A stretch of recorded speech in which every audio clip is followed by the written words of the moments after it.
Welcome to another edition of TCDI Talks. I'm your host, Michael Jabot, and joining me today is my colleague, Erin Swakopf.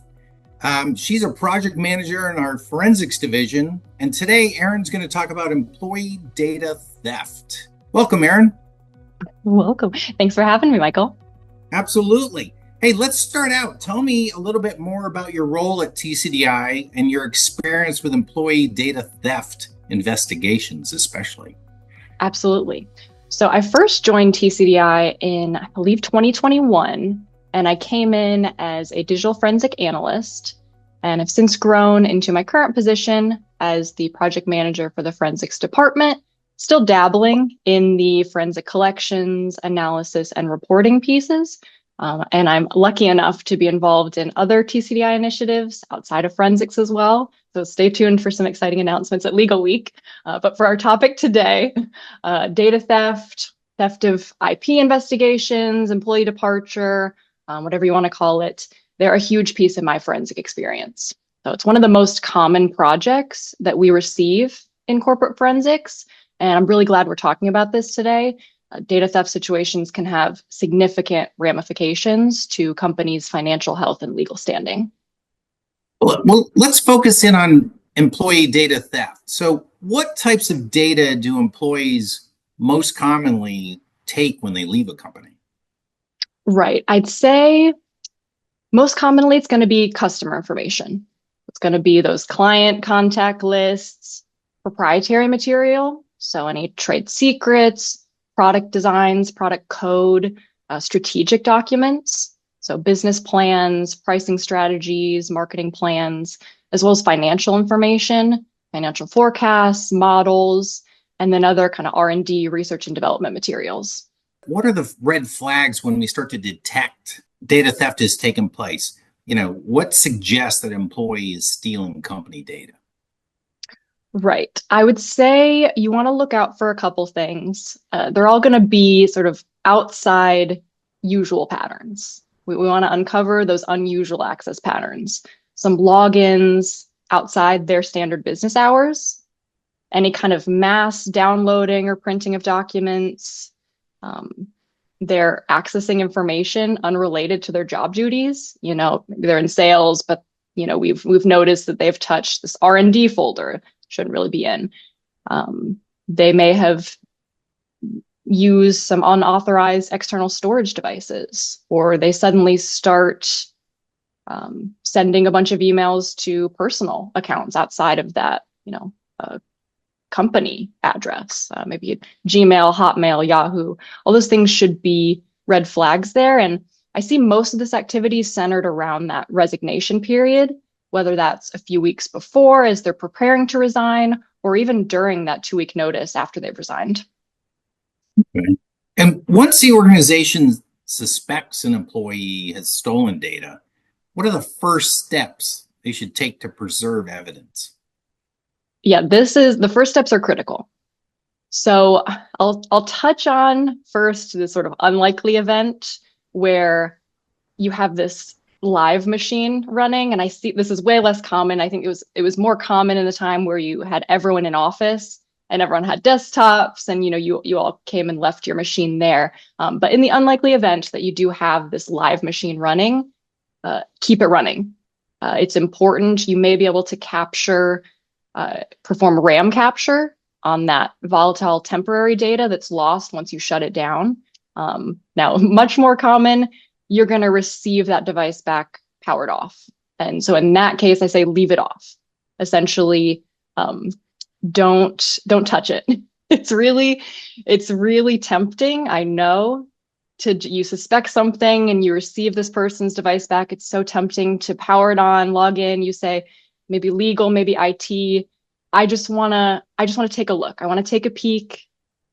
Let's just do some triage. But the problem with that is that it's similar to civilians or citizens walking into an active crime scene that's taped off. So they're stepping all over things, they're touching things, you're getting your footprints and your fingerprints mixed in. So it really muddies the water for when we need to come in and do an investigation. So you want to immediately preserve that device and maybe implement legal holds onto any cloud accounts. any kind of system logs that you have, engaging counsel early on. But yeah, try not to step on those tracks a little bit. And then also a note I have, kind of a tip, is to avoid confronting that employee until that evidence is secured. You don't want to sort of tip them off that you're looking into something, and that might lead them into trying to wipe any hard drives, dispose of the evidence before you have it in hand. Let's look at it from a legal and business perspective. From, when you have employee data theft, how can digital forensics support the legal teams when it comes to data theft? That's really important. So I think we have kind of three main support factors here. And that's going to be, like I mentioned previously, we have that experience with maintaining chain of custody, data integrity, defensibility, so that we can support you if it goes to litigation. We keep those paramount. Also, like I mentioned, the sheer volume of data nowadays to sort through can be unmanageable, for a smaller IT department or legal team. So we have the ability to preserve and interpret large quantities of data and activity. And then third, if it comes to that place where you are in litigation, you're having testimony, we can provide expert witness testimony to those technical findings. Erin, are there industries or business types that are more vulnerable to employee data theft than others? So I can't think of a business that shouldn't be concerned about data theft, but I imagine we see the most prevalence in the same industries as, say, external cyber attacks. So you have tech companies, particularly software development, financial services, healthcare with patient data is a big one. And then manufacturing, I'd say, with those designs and processes. Well, how can employee offboarding help minimize the risk of data theft? Right. Important as well. I think you want to involve legal and HR, making sure everyone's on the same page. So having structured exit interviews is important. You want to make sure you can identify all potential data sources. As I mentioned, that immediate revocation of system access, right? Making sure that they can no longer, as soon as their termination date occurs, and they may still have that device in hand, making sure they don't have access. Trying to verify return and inspection of company devices, reminding them of ongoing legal obligations. And then it's certainly not a bad practice. I see it often in large companies, especially, that standard procedure is to forensically image all departing employee devices. And that's great in a couple ways. Not necessarily that you have to conduct these thorough investigations on every single employee that leaves, but just maintaining that preserved image of their laptop before IT wipes it and redistributes it to a new employee is a really good practice, so that you can have that for safekeeping when you need it later. That's one of those things, once you've done it, once you've wiped it and redistributed it, you can't go back. So it's really a good idea maybe to just save an image somewhere. Maybe once suspicions arise, you already have that image in place, and then we can take a look and begin that investigation. Well, for those companies, Erin, that may be hesitant to invest in digital forensic services, what would you say to them about the value of these investigations and processes? Mm-hmm. I completely understand. I understand the hesitancy. As someone involved in creating project estimates and involved in invoicing, I know it can be expensive.